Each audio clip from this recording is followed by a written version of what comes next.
Donald Trump avanza en la configuración de su futura administración y comenzó por nombrar a una de las personas más leales a él y quien fue además su estratega de la campaña electoral.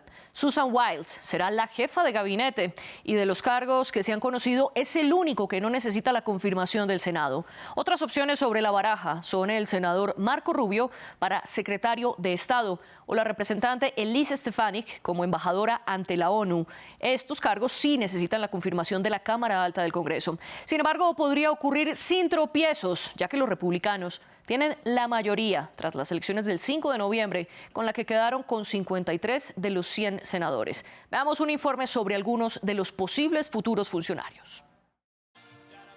Su campaña adelantó que la inmigración sería un tema central del próximo mandato de Donald Trump. Stephen Miller, fiel partidario de Trump, fue el artífice de la vasta ofensiva anti-inmigración durante el primer mandato del empresario neoyorquino. Será el director adjunto de su gabinete. La obsesión por la identidad nacional, muy presente en los discursos, él la encarna. La realidad es que la proporción de población nacida en el extranjero se ha cuadruplicado en nuestro país desde los años 70. La cuestión candente del control de la inmigración fronteriza se confiará a Tom Homan, un hombre de línea dura. Ex policía tomará las riendas de la poderosa Agencia de Control de la Inmigración.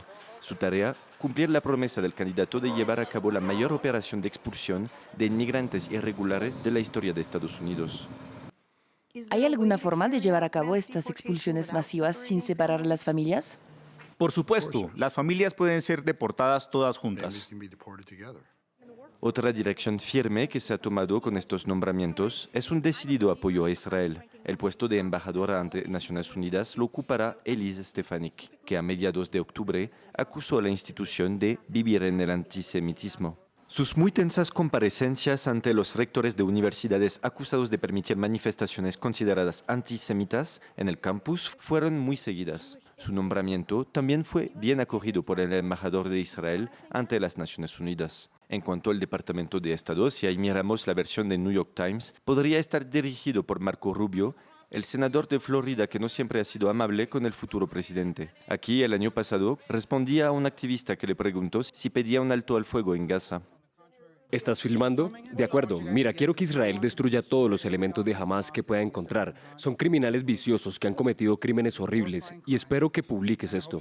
Por último, según los medios de comunicación, se espera que Donald Trump nombre al representante de Florida y veterano de las Fuerzas Especiales, Michael Waltz, para el puesto de asesor de seguridad nacional. Se ha hecho famoso en los últimos años por sus virulentas críticas a China, país constantemente señalado por Donald Trump durante su primer mandato. El factor común es que hasta ahora las personas que podrían conformar el gabinete comparten su cercanía a Trump y su visión dura frente a temas como Israel o Ucrania. Hoy en el debate discutiremos de quiénes se rodeará el presidente electo de Estados Unidos en su próximo mandato. Para ello nos acompaña desde Washington Reed Brady, abogado especialista en derechos humanos y exfiscal adjunto del estado de Nueva York. Y desde Miami está con nosotros César Grajales, analista político y director nacional de Asuntos Públicos para la Iniciativa Libre. A ustedes dos les doy la bienvenida y les agradezco por estar aquí con nosotros y por supuesto también le agradezco a nuestra audiencia que está viendo el debate a esta hora y que también nos sigue en las redes sociales donde estamos como @France24-ES. Este agradecimiento es especial y también se extiende a quienes nos escuchan a través de Apple Podcasts, Spotify, Deezer y TuneIn. Reed Brady, gracias por estar aquí en el debate de France 24. Comencemos por hablar de la figura de Susan Wiles, la elegida para ser jefe de gabinete. ¿Qué implica este rol y qué implica que la estratega de campaña de Trump y una de sus grandes aliadas esté ahora a la cabeza de la Casa Blanca? Bueno, estamos viendo, como es natural, que prima la lealtad personal en ese nombramiento. Susan Wiles tiene fama de ser una persona modesta, una persona que no quiere protagonismo público, y que podría poner orden en el caos que es el mundo de Donald Trump. Entonces, a la diferencia de otros nombramientos, podría ser un nombramiento que complazca y que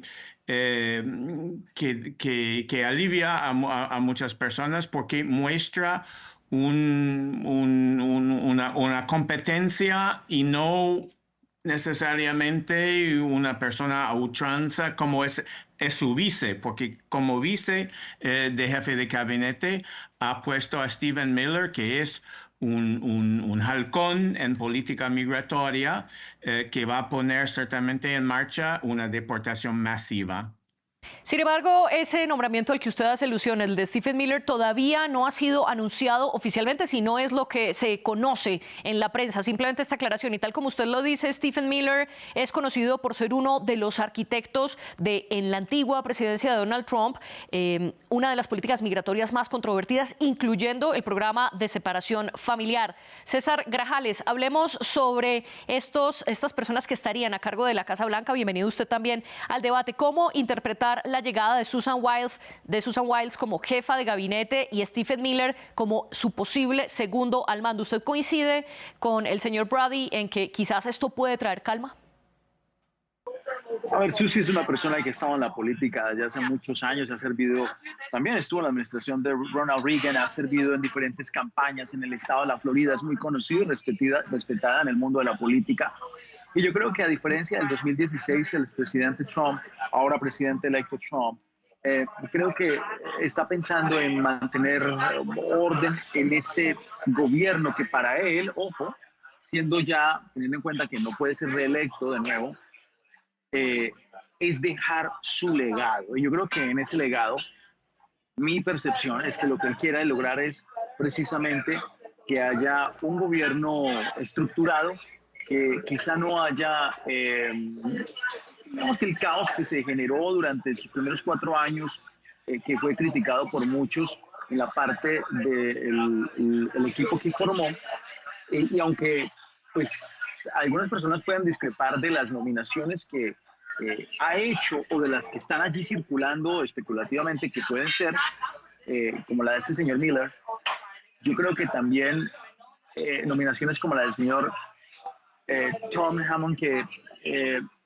va a estar a cargo del tema de ICE en la frontera, o que fue parte de ICE durante su administración pasada, creo que también muestra precisamente responderle a ese mandato que le dio el pueblo estadounidense. No hay que olvidar que los 2 temas principales en esta elección fue economía y seguridad, y la seguridad envuelve también el tema migratorio, y creo que en ese aspecto va a tratar de cumplir esas promesas que le hizo el pueblo americano, y sobre todo que lo llevaron a ganar el voto popular y al colegio electoral en este ciclo. Pero yo creo que el tema de la señora Susie Wiles es importante, porque espero que sea así, pero por lo que conozco de ella y por lo que ha visto, va a mantener ese orden en la gobernabilidad y en la Casa Blanca en esta nueva administración del expresidente, ahora presidente electo, Donald Trump. Señor Brady, y regreso con usted con esa idea de Susan Wiles impartiéndole orden a la Casa Blanca, pero ¿se puede entender a Susan Wiles como una persona que sigue también esas ideas dentro del Partido Republicano de Trump, o está quizás más hacia el centro del partido? Y lo pregunto sobre todo porque el presidente electo se refiere a ella como la doncella de hielo. ¿Cómo interpretar estas palabras, señor Brady? Bueno, ella no tiene una pinta política. Es un tecnócrata, por lo que se sepa. O sea, no se sabe mucho de sus ideas de ella. No es una figura política. Y yo creo que eso es importante. Tenemos que ver que para muchos, y yo inclusive, la presidencia de Donald Trump pone en peligro la democracia de mi país. Y o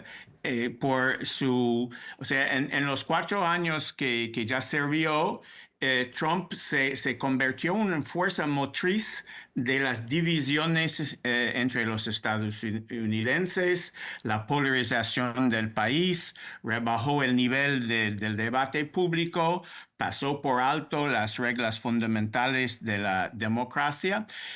Y yo creo que sí, la democracia americana sobrevivió a los primeros 4 años de Trump, fue en parte porque llegó a la Casa Blanca sin estar muy preparado.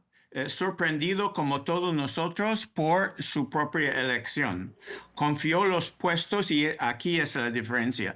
Antes la primera vez él puso en las posiciones importantes a personas experimentadas del establishment conservador que actuaron como salvaguardias y temperando sus instintos más radicales durante años. Esa vez viene con un programa, con gente, o sea, lo vemos en la rapidez de los nombramientos, que ya viene muy preparado Trump, con detrás de él todo un red de organizaciones como el Heritage Foundation y otros de la constelación MAGA, que tienen ya un programa.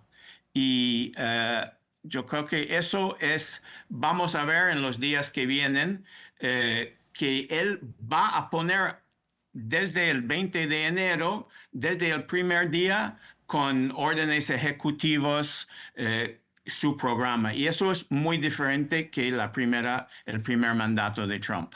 Usted dice entonces que, a diferencia de lo que vimos hace 8 años, esta vez Trump no está designando a personas del establishment republicano tradicional, sino más a sus aliados. Antes usted lo dijo, está primando la lealtad personal y esto, para su visión, pondrá en riesgo la democracia estadounidense. César, ¿usted qué responde frente a esta postura?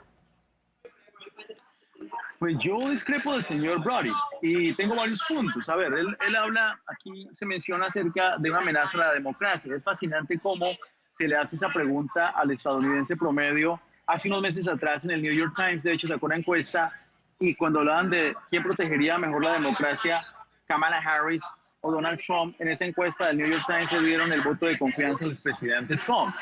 También mencionan acerca de nuevo el tema de la democracia. Hay que recordar al pueblo estadounidense y a la gente que nos ve, pues qué democrático proceso tuvieron los demócratas ahorita en las primarias, que desconocieron 14 millones de votos de personas que votaron por Joe Biden y decidieron poner a dedo a una candidata que es fallida, que no funcionó en 2019 y que ahora ha quedado probado que Kamala Harris es el candidato desastroso. Segundo, baja el debate. Se refiere a las formas de hacer política del presidente Trump, pues no hay que ir muy lejos. La semana antepasada, 2 semanas atrás, Joe Biden llamando isla de basura a todos los que voten por Donald Trump, o sea, casi 75 millones de estadounidenses, más del 50%, según Joe Biden, en cabeza de él, pues los demócratas, todos los que votaron por Donald Trump son basura. Entonces yo creo que cuando se trata de quién baja el debate, pues aquí estamos hablando más bien de los demócratas que han llamado nazis, basuras y un montón de cosas y epítetos a todos los que apoyan la agenda del expresidente Trump. Y también esa narrativa pues no contribuye a la unidad que se requiere en el país. Yo, francamente, no tengo desconfianza para nada de la administración de Donald Trump. Creo que por el contrario, tengo fe que va a ser un buen gobierno para todos. Tanta confianza tienen en esta nueva administración que en grupos minoritarios como el hispano, 46% de la comunidad hispana latina votó por Donald Trump en este ciclo electoral. Y esto no es algo que me contaron, no es algo que leí en las revistas. Yo hago trabajo de campo por todo el país y he hablado con gente incluso indocumentada que dice, si yo pudiera votar, hubiera votado por el presidente Trump, porque se sienten inseguros con una debacle de una crisis migratoria creada por Joe Biden y Kamala Harris. Entonces, aquí la gente no quiere que le hablen bonito. Aquí el pueblo estadounidense quiere acciones, decisiones en 2 temas claros. Economía, migración, que envuelve el tema de seguridad, 2 temas que la ineptitud de Joe Biden y la incapacidad de una muy mala candidata y de la vicepresidenta con la popularidad más baja en la historia de Estados Unidos no pudieron hacer en estos 4 años. Y ahora, precisamente, el pueblo estadounidense le da esta oportunidad de nuevo al expresidente Trump, que tiene que probarle al pueblo estadounidense que puede hacerlo mejor. Por supuesto, él y todo su gabinete. Pero ese es el sentir del pueblo estadounidense y creo que hay que respetar ese voto estadounidense, porque es más, reitero, del 50% del voto popular. Y no solamente eso, colegio electoral, números históricos para los republicanos en más de 30 años. Usted dice entonces que los estadounidenses quieren acciones y que Trump está respondiendo frente a ese pedido, conformando precisamente el que será su próximo gobierno. Usted ya mencionó, César, al señor Tom Homan, quien será el zar de la frontera, y durante la presidencia anterior de Trump, usted también lo mencionó, fue director de Inmigración y Control de Aduanas. Además, fue el ideólogo de la política conocida como tolerancia cero, que lo que hacía era eliminar ese discernimiento de justicia con relación a las familias que llegaban como migrantes irregulares. Señor Brody, le pregunto entonces, ¿cómo interpretar la noticia de que Tom Homan podría ser el zar de la frontera? ¿Esto será una acción en contra de los migrantes irregulares y las acciones, como dicen o como dice el señor César Grajales, que quieren los estadounidenses? Mira, yo no discrepo en lo que la elección de Trump fue una respuesta a un sentimiento generalizado que las cosas van mal y que los Estados Unidos no ejercen control sobre sus fronteras ni sobre lo que está pasando en el mundo exterior. Yo también he participado en la campaña electoral. He hablado con mis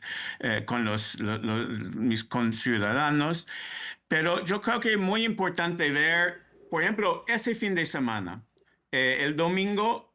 Normalmente las personas, no el jefe de gabinete, pero los ministros, los zares y todo eso, son personas que tienen que ser aprobados por el Senado.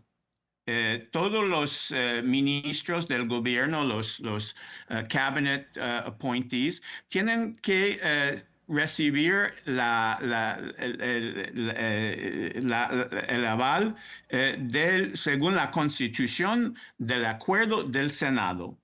Ahora, Trump pidió este fin de semana que no, aunque él tiene el control del Senado, tiene mayoría en el Senado, pero sin embargo ha pedido que el próximo líder republicano del Senado le permita hacer nombramientos durante los recesos del cuerpo legislativo para que no necesitan la aprobación del Senado. O sea que eso es uno de los contrapesos, que hacen la democracia americana.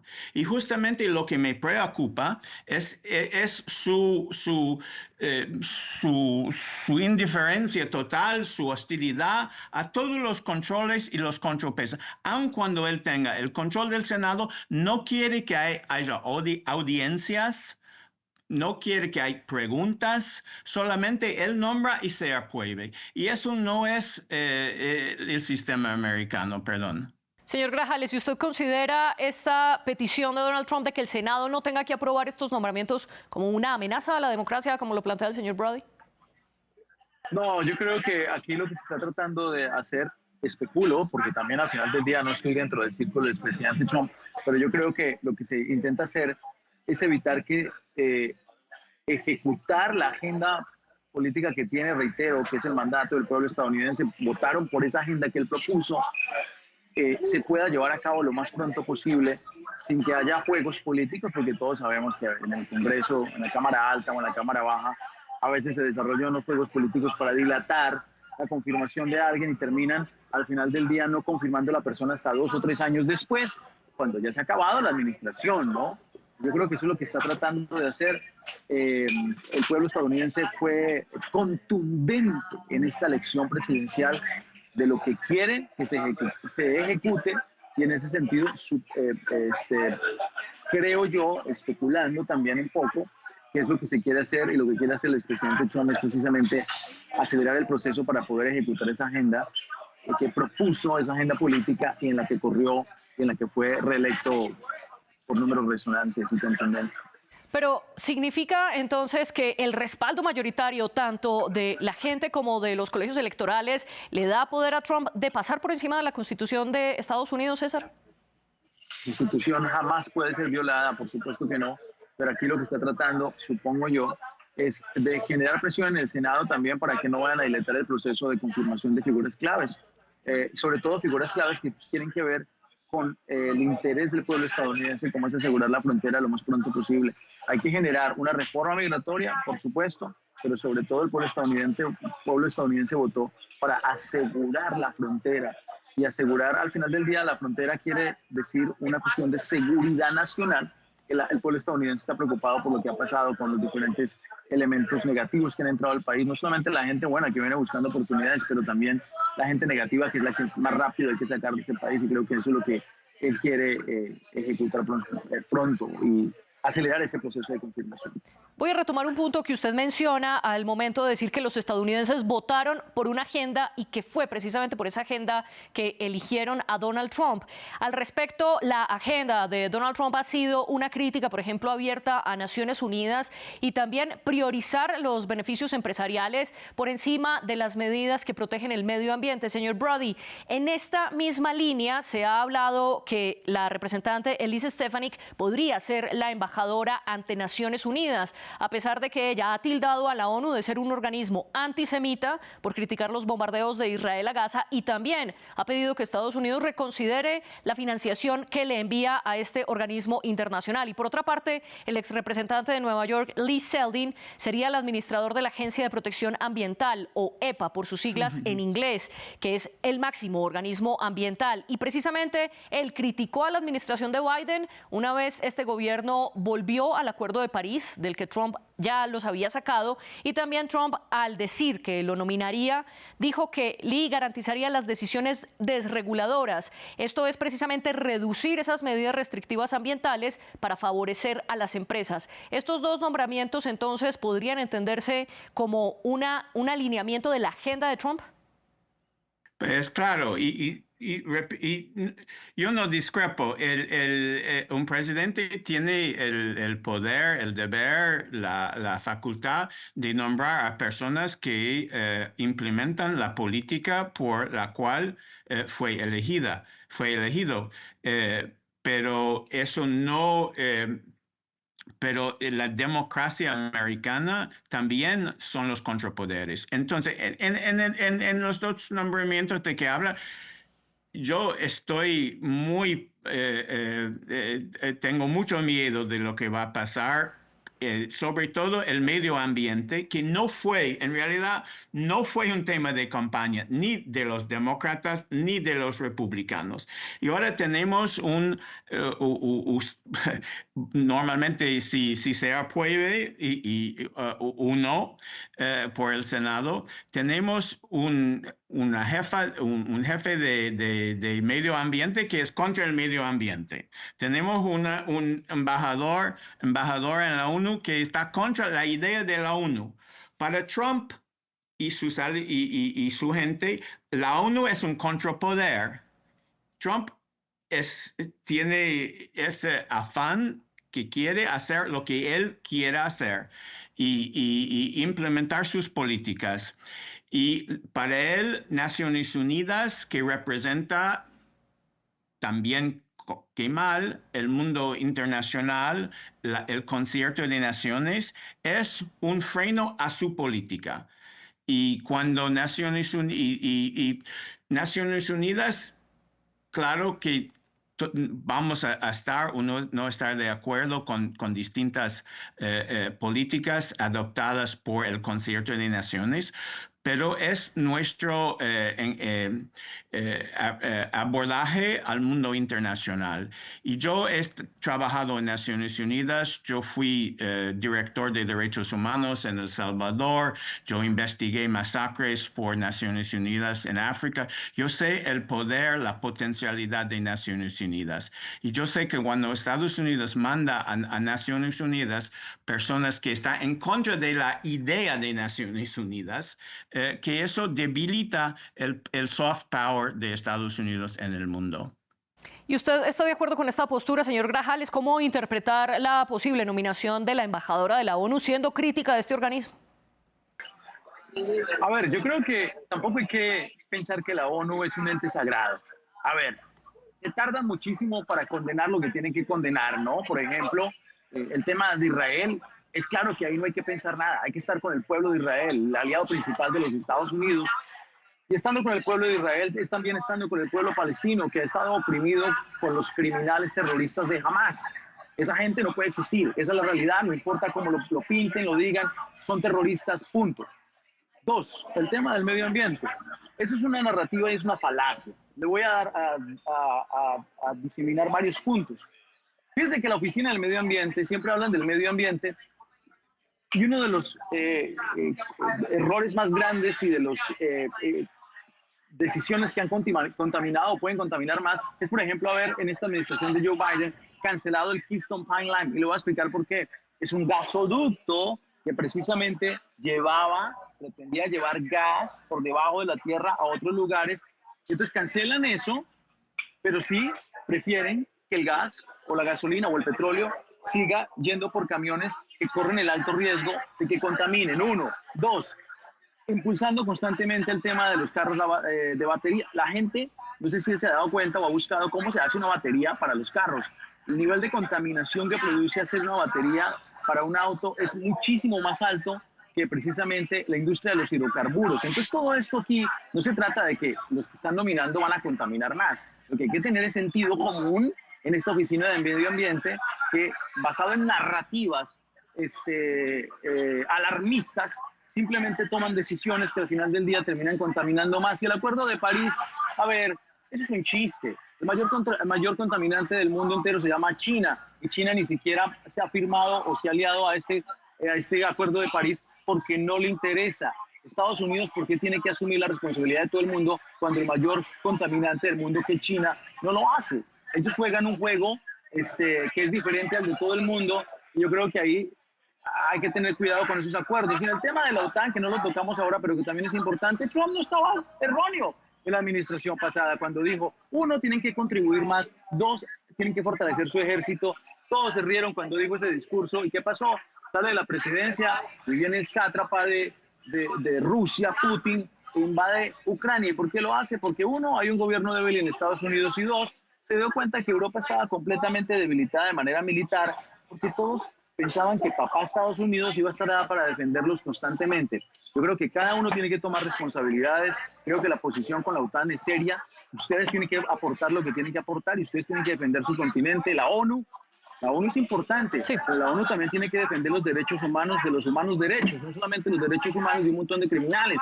Eso es importante. La ONU a veces se ha convertido en un grupo que defiende criminales, pareciera, y no a los verdaderos personas que necesitan ser defendidas. Así que ahí hay que prestar atención. Y en la Oficina del Medio Ambiente, oiga, una cosa es cuidar el medio ambiente y otra cosa es movilizar una agenda basada en alarmismos que no tiene prueba o fundamento científico.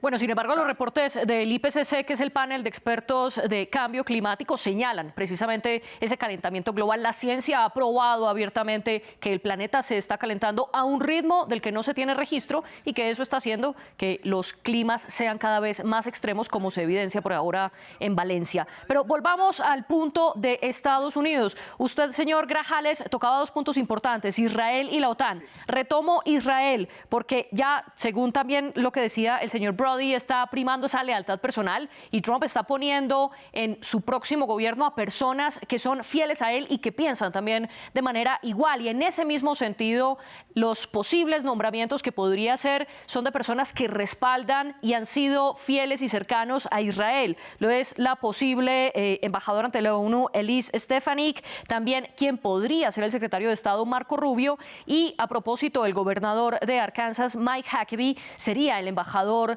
ante Israel. Él ha estado firme entre Israel y ha criticado los llamamientos de la administración Biden para un alto al fuego ante Hamas. Señor Brody, ¿cómo interpretar estos nombramientos? ¿Decididamente el gobierno de Trump va a respaldar a Israel y se aleja la posibilidad de un cese al fuego?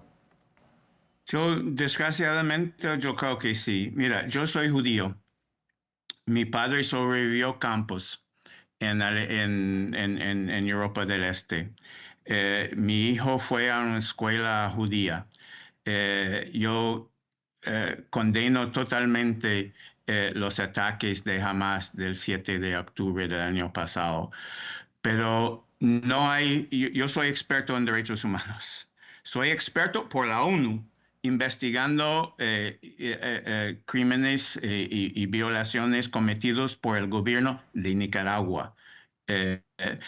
Pero no hay peor situación hoy que el exterminio, los crímenes de lesa humanidad cometida por el Estado de Israel. Yo creo que no ayuda a la seguridad de Israel, a la seguridad del pueblo judío y al convivir en el Medio Oriente, en el mundo.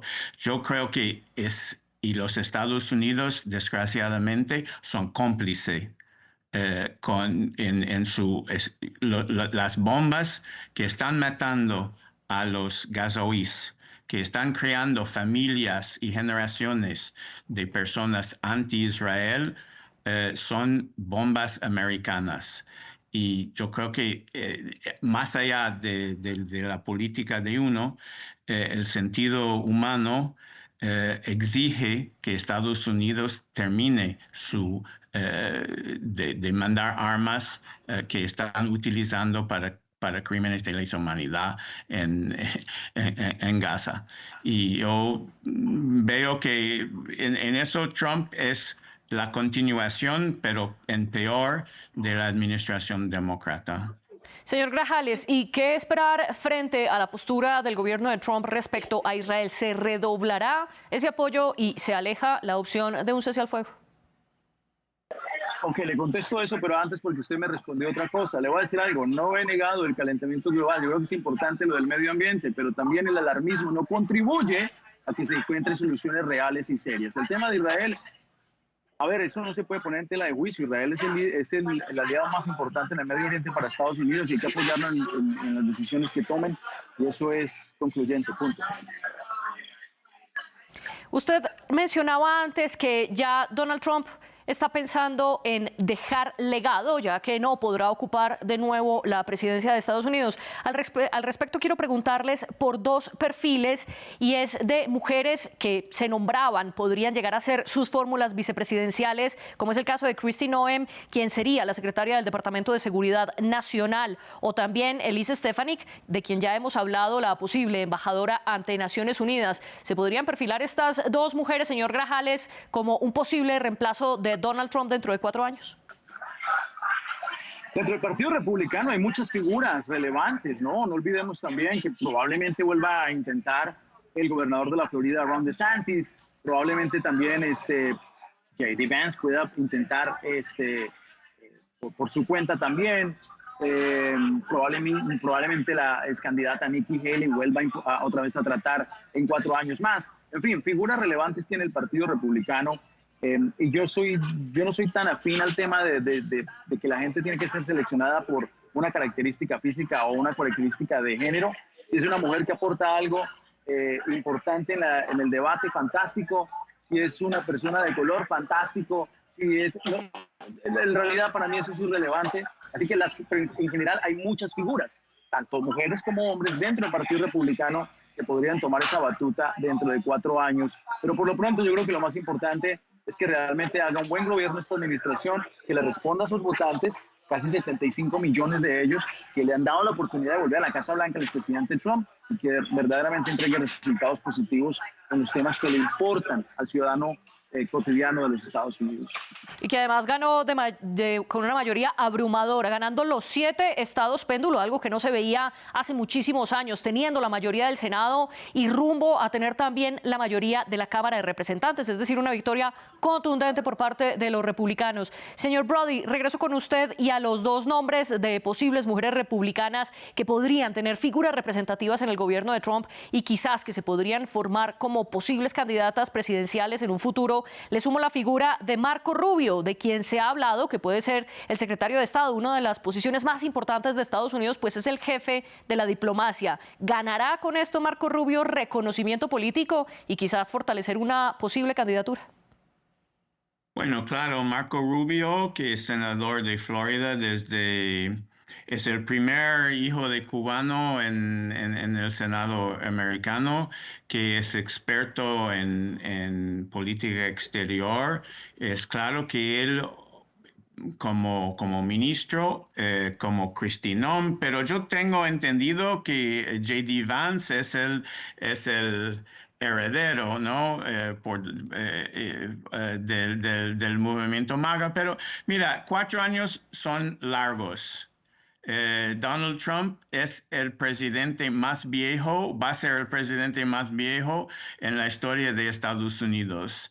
Él está en declive, o sea, se puede pensar que está en declive y que a lo mejor en 4 años, en el momento de las próximas elecciones, que J.D. Vance ya sea presidente.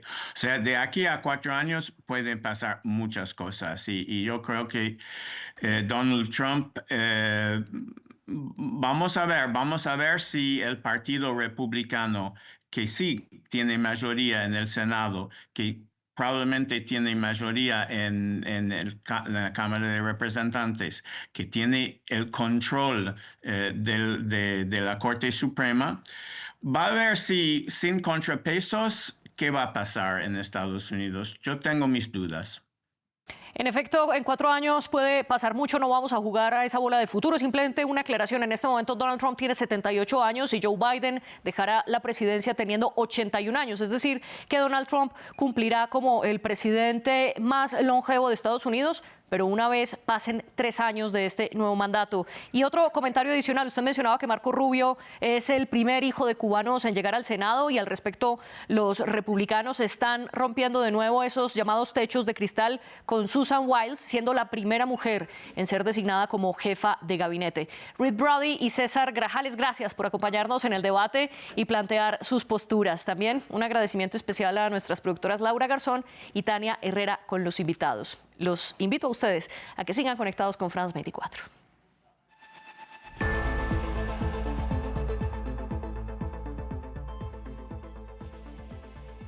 Recorra una región en constante evolución. Sus sensibilidades, luchas y conflictos en contexto. Una travesía por Medio Oriente con escala en France 24. Expreso de Oriente, presentado por Gabriel Colchen, en France 24 y france24.com. RFI y France 24 presentan. En Primera Plana les proponemos cada semana un análisis monográfico y en profundidad sobre un asunto candente de la actualidad internacional. Es la base para empezar a pensar nuevas cosas para el futuro de la Iglesia. Una culminación que parece como el camino ya pasado, sino hasta dónde va. Creo que va a haber esa búsqueda permanente de un equilibrio forzosamente inestable con sus momentos de crisis y sus momentos más apaciguados. Con diferentes voces y distintas perspectivas. Lo que los gobiernos tienen que hacer básicamente ahora es tener una nueva visión del sistema de cuidados. No se pierdan cada semana nuestra ventana abierta al mundo. No se pierdan En Primera Plana. En Primera Plana, un programa en colaboración con RFI presentado por Carlos Herranz.